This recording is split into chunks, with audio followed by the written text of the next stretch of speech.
சூழும் இருளை நீளும் துயரை பாடும் விதியை நீக்கும் தீயே நீ ஐயா. வந்தாயையா வந்தாயையா வாழ்வை மீண்டும் தந்தாயையா.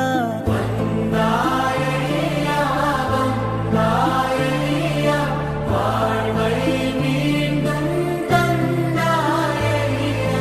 In Tamil classic Purananur, he says, Yadum Ure Yavarke, which means I am a world citizen.